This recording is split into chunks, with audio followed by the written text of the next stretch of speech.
अपनी शिक्षालय में आप सभी का स्वागत है। हम लोग पढ़ रहे हैं हिंदी साहित्य का दूसरा इतिहास डॉक्टर बच्चन सिंह की पुस्तक से, जिसमें स्वच्छंदतावाद युग चल रहा है। जयशंकर प्रसाद जी को पढ़ रहे हैं। उनकी रचना कामायनी के बारे में इसमें समीक्षा दिया हुआ है।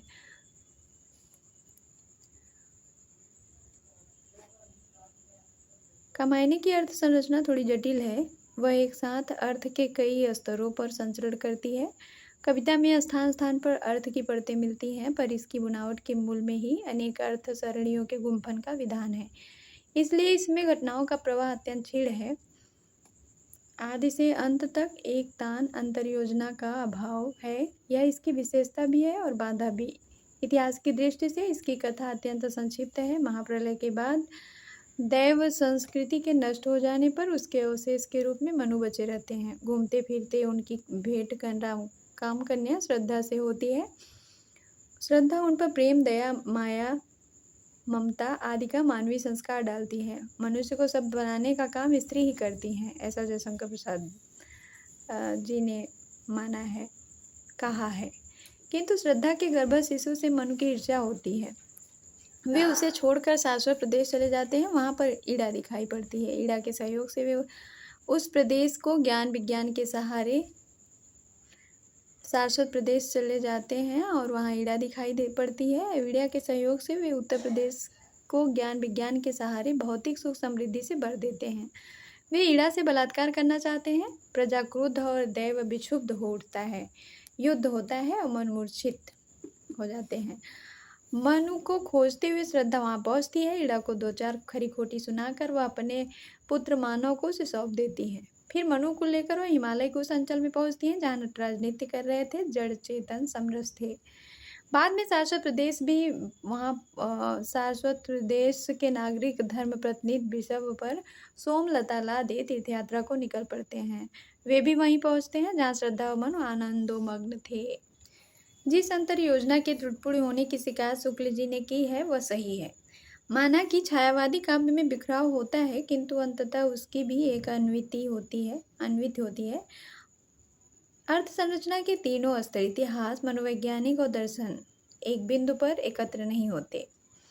इसके फलस्वरूप कथा का रूप विन्यास कई खंडों में विभक्त सा प्रतीत होता है। मनु, श्रद्धा, ईड़ा अपनी संपूर्णता के इतिहास की रक्षा नहीं करते। रूपकत्व के हस्तक्षेप के कारण उनकी अपनी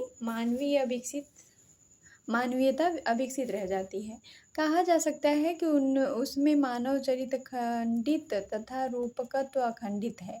अंतिम तीन सर्ग कोरे दार्शनिक हो गए हैं। हिमालय यात्रा का वर्णन न कथा का अंग बन पाता है और न कथानक या संरचना का।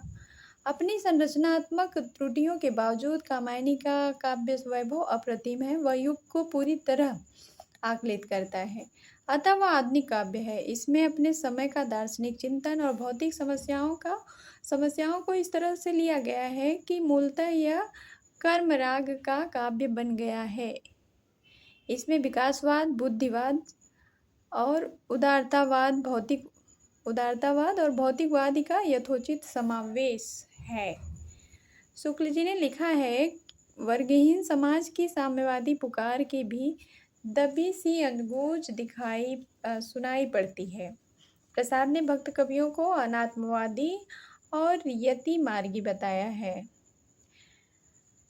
वे कामायनी में प्रवृत्त मार्ग का प्रतिपादन करते हैं। सब श्रद्धा मनु से बार बार कहती है। वो पंक्तियाँ दी गई हैं और उसमें से कुछ पंक्तियाँ गायब भी हैं जो एक्स से दिखाया गया है। काम मंगल से मंडित श्रेय सर्ग इच्छा का है परिणाम। तिरस्कृत कर उसको तुम भूल बनाते हो असफल भवधाम। हार बैठे जीवन का दांव, जीतते मर कर जिसको वीर। कर्म का भोग, भोग का कर्म, यही जड़ का चेतन आनंद। और क्या तुम सुनते नहीं विधाता का मंगल वरदान। शक्तिशाली हो विजयी बनो, विश्व में गूंज रहा जयगान। काम का स्वर भी इससे भिन्न नहीं है। यह नीड़ मनोहर कृतियों का यह विश्वकर्म स्थल है परंपरा लग रही ठहरा जिसमें जितना बल है। दिनकर इस कर्म को रहस्य सर्ग के कर्म से मिलाकर देखते हैं और अपने दृष्टिकोण को प्रसाद पर मढ़ देते हैं। रहस्य सर्ग का, ये ऐसा बच्चन सिंह कह रहे हैं, रहस्य सर्ग का कर्म वह कर्म है जो प्रसाद के समय में व्यापक स्तर पर घटित हो रहा था। श्रद्धा काम का कर्म दार्शनिक उद्गार है। कर्म के इस वर्णन को ईड़ा सर्ग के काम साफ से मिलाकर पढ़ना चाहिए। शाश्वत प्रदेश में विज्ञान के आधार पर अनेक उद्योग धंधे खड़े किए जाते हैं। अस्त्रों का निर्माण होता है, नियम बनते हैं, वर्ग खड़े होते हैं। मनु नियम बनाकर भी उसमें बंधना नहीं चाहते। फलतः युद्ध होता है। अतिशय बुद्धिवाद और औद्योगिकरण का यही परिणाम होता है। यदि बुद्धिवाद और औद्योगिकी का एकांतिक विरोध न होता तो प्रसाद की अवधारणा अमान्य नहीं ठहराई जा सकती थी। कामायनी में उठाई गई समस्याओं का हल प्रसाद ने अपने ढंग से दिया है।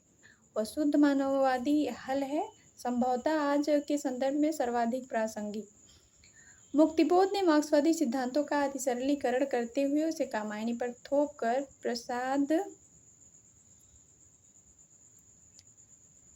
प्रसाद के साथ ही अन्याय नहीं किया है, स्वयं मार्क्सवादी सिद्धांतों के साथ भी किया है। आश्चर्य है कि वे प्रसाद को मानवतावादी मानने को तैयार नहीं है। वे स्वीकार करते हैं कि उन्होंने पूंजीवादी व्यक्तिवाद को नंगा किया है। पूंजीवादी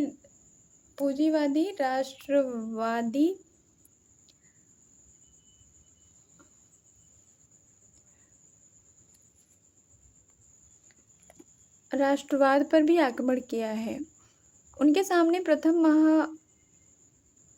महायुद्ध और साम्राज्यवाद का आतंक था, पर उनके अंतिम निष्कर्ष जन विरोधी थे। किंतु मुक्तिबोध के निष्कर्ष किताबी हैं। यदि वे आज जीवित होते और पूर्वी यूरोप और समाजवादी चीन का परिदृश्य उनके सामने होता तो उन्हें दूसरे ढंग से सोचने के लिए बाध्य होना पड़ता।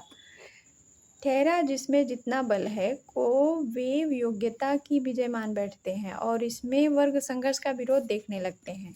इसे वर्ग संघर्ष के संदर्भ में भी औचित्यपूर्ण ठहराया जा सकता है। अधिकार न सीमा में रहते और विषमता की पीड़ा से व्यस्त के अर्थ को तोड़ मरोड़कर अपने सिद्धांत की चूल्हे बैठा ली हैं। मुक्तिबोध विषमता को शाश्वत नहीं मानते हैं। प्रसाद विषमता यानी सुख दुख को विकास का सत्य मानते हैं। मुक्तिबोध की पुस्तक में लिखा है कि एक दिन विषमता का अंत हो जाएगा और व्यवस्था चाहे जो हो, विषमता तो रहेगी ही। मनुष्य को इसे दूर करने का प्रयास करना चाहिए। ये बात मुक्तिबोध की पुस्तक में था। प्रसाद ने इसका हल ढूंढने का प्रयास किया है। श्रद्धा के माध्यम में दया, माया, ममता, त्याग, क्षमा आदि से व्यापक अर्थ में यही करुणा है। आज की ढहती टूटती व्यवस्थाओं में मानवीय करुणा संबल रह गई है। इसे कोई बौद्ध प्रभाव कह सकता है और कोई गांधी प्रभाव। आधुनिक युग का ज्वलंत प्रश्न आत्मकेंद्रीकरण का है। मनु अपने निजी सुख को महत्व देते हुए कहते हैं, 2 दिन के इस जीवन का तो वही चरम सुख है।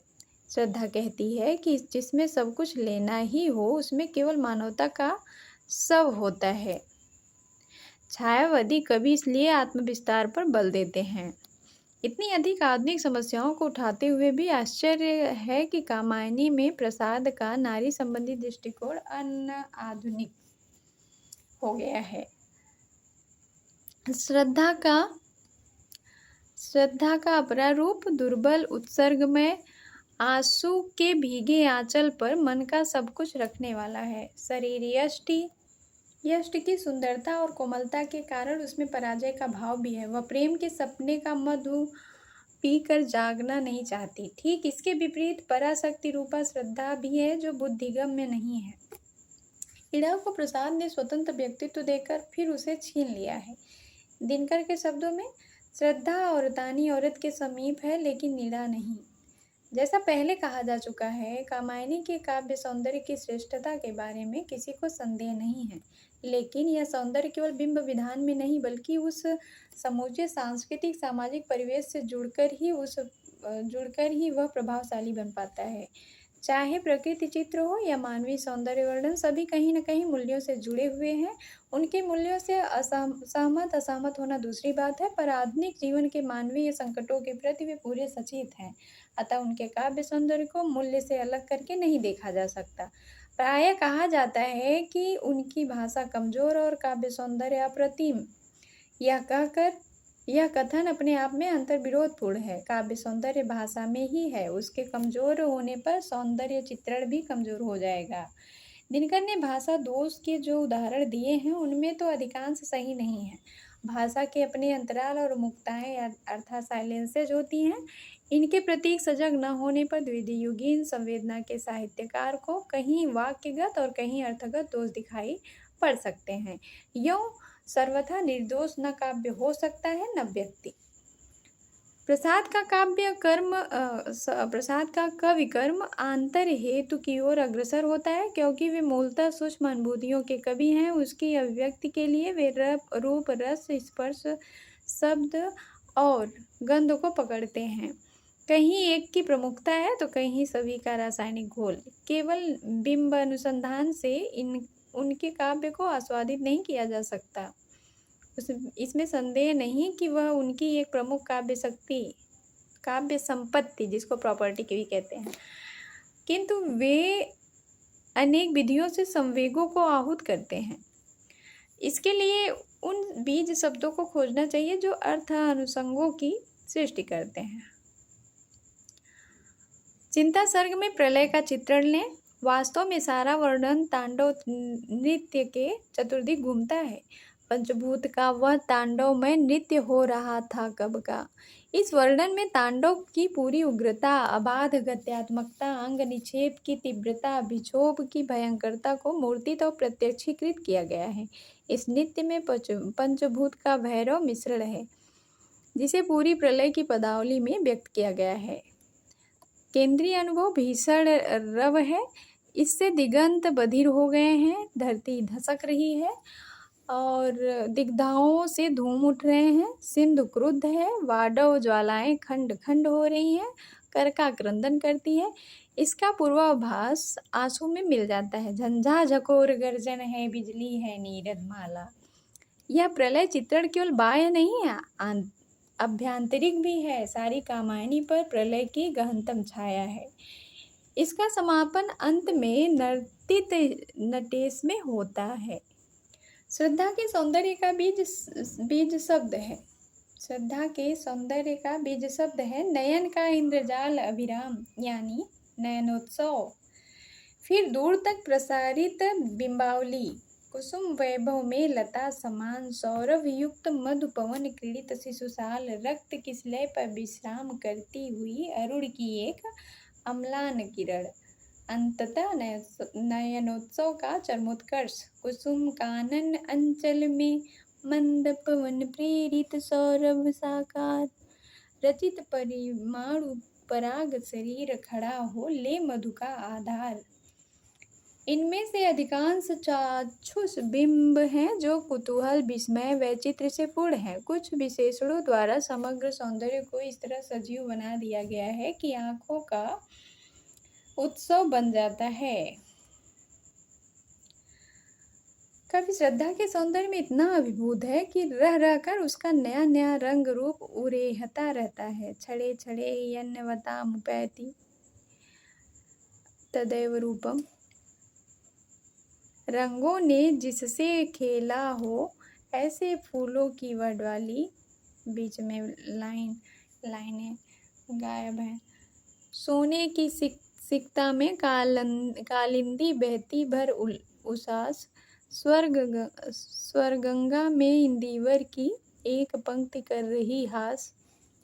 रति सुख का एक अत्यंत सूक्ष्म चित्रोपम निर्वचन द्रष्टव्य है।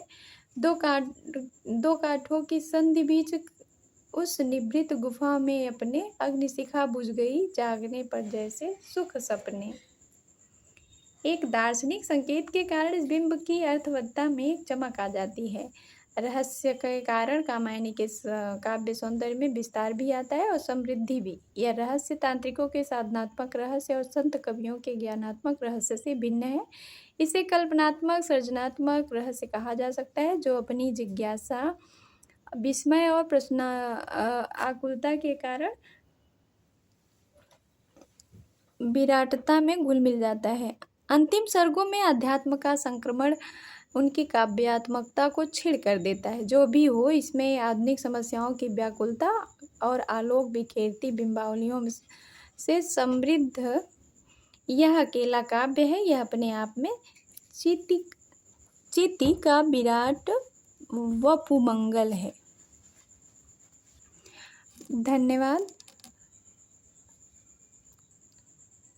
नेक्स्ट वीडियो में सूर्यकांत त्रिपाठी निराला को लेके उपस्थित होंगे।